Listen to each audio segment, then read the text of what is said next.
There are hundreds of native customary rights land disputes waiting to be heard by the courts, as more and more of Sarawak's native communities challenge the state government on land ownership issues. So what rights do Sarawak's native people actually have to the land they live on?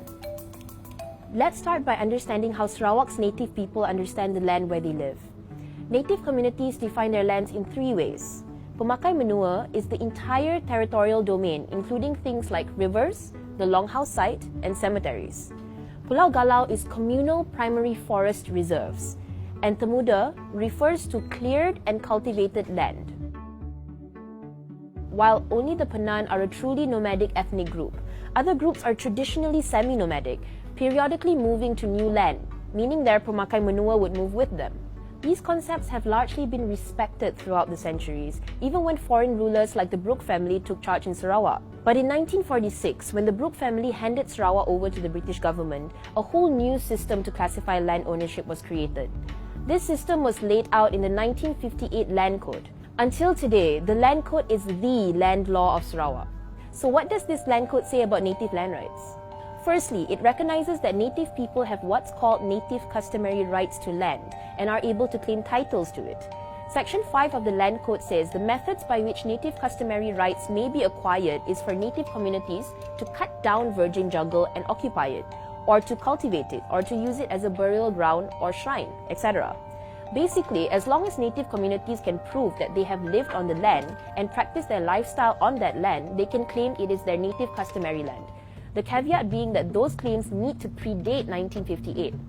So if a community's occupancy of the land only started after 1958, no can do. Sounds simple, but the system doesn't always work. It is very difficult because their history is oral, nothing is documented, and by the time native claimants come to claim their NCR rights in court, most of the time the evidence of their shrines, graveyards, their farms have most likely already been encroached upon by timber companies or the oil palm companies. The other point of contention, as you might notice, is the methods of claiming land rights laid out in the Land Code don't exactly match the native understanding of their land use. The occupation is not a problem. If I've lived there is a long house before 1958, quite easy to prove the claim. But I think indigenous land rights is beyond just the place where they stay. So it's the place where they cultivate, the place where they forage, hunt. Many court cases have been fought trying to define ancestral land boundaries, including the high-profile TR Sanda versus the Director of Forest and the State. The Iban communities affected attempted to claim virgin forest land that they foraged and hunted in for generations under the custom of Pemakai Menua. But the courts ruled that Pemakai Menua is not a custom recognized in Sarawak's Land Code or other land legislation, and therefore it has no force of law. Unable to prove their claims on their native customary land, the land is then considered unoccupied and automatically belongs to the state. But it's not just difficult to prove customary land claims, it can be difficult to hang on to them. The Land Code lays out how their NCR can be cancelled simply by direction of the minister. It's a situation that has led to countless land disputes over the years, many arising after the government has leased the land to companies for development. There are similar patterns to these disputes. It's always either some timber company involved, some oil palm company involved, or some quarry license involved. There's always an encroachment by a third party for some development purposes. The other thing that's always very prominent is that most native claimants don't know that a particular license or a particular provisional lease has been issued by the government over the piece of land until it is very late. The other consistent thing that we see are that most of the cases deal with communities that are actually in very rural areas where there's probably a lot of lack of information. Available mapping data from Global Forest Watch shows that the loss of forest cover in Sarawak has increased drastically, caused by logging, plantations, and mega projects like dams. Often, native communities lose their claims to their land to these development projects and end up being resettled elsewhere. For example, when the Bakun Dam was built, some 10,000 people were displaced. When they were relocated to Sungai Asap, then they were all put together in a settlement.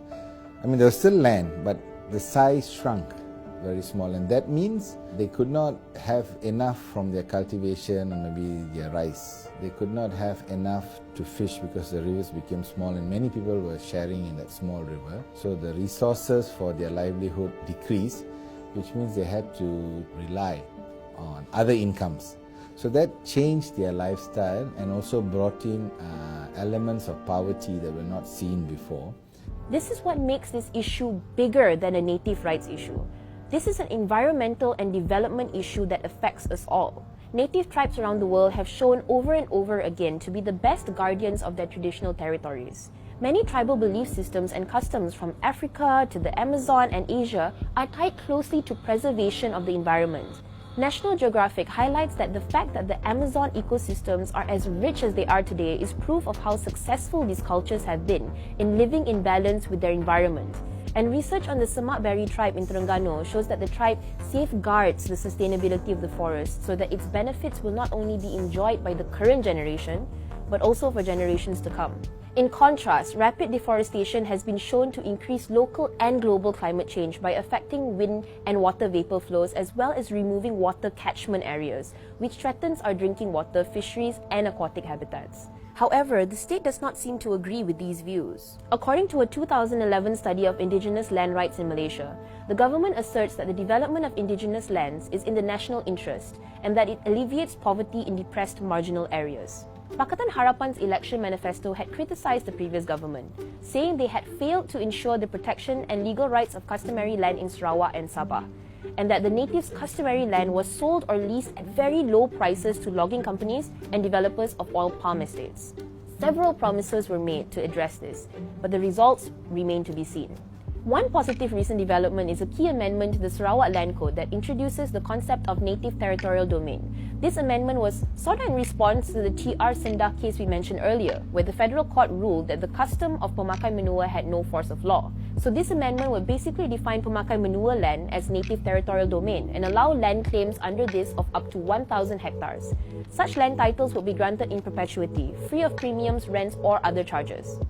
The amendment bill was passed in 2018 and came into effect in August 2019. Deputy Chief Minister Dato' Ahmad Douglas Ugah Embas, who is Minister of Modernisation of Agriculture, Native Land and Regional Development, said the amendments would definitely resolve the controversies around the issue of native territorial domain.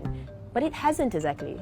Although the amendments seem positive, some native communities actually campaigned to stop the bill going through. Baru Bian, Sarawak PKR chairman said, "We have won cases where the pemakai menua and Pulau Galau extends beyond 10,000 hectares. Limiting the size in this manner is unjust, unfair and morally wrong." During a street protest, Scrip Secretary General Michael Jock added, "We natives cannot accept the bill. It will require every native settlement to apply to the State Land and Survey Director in order for us to get government recognition of our communal territorial land." This disagreement and the fight over who owns that land in Sarawak seems set to go on. But it really comes down to this. What values should govern the use of our land? Election promises seem to say environmental values, indigenous values would take precedence. But as of now, we are still waiting for those promises to be fulfilled. The Land Code Amendment shows a willingness to change this attitude, but perhaps it still hasn't gone quite far enough to build trust with native communities. If the state needs land for whatever purposes, then make them partners to be involved. Because indigenous people are not close to also wanting to develop economically, but they want to be part of that center to have a decision on their own land. They are not claiming the whole state, they're claiming what belongs to them.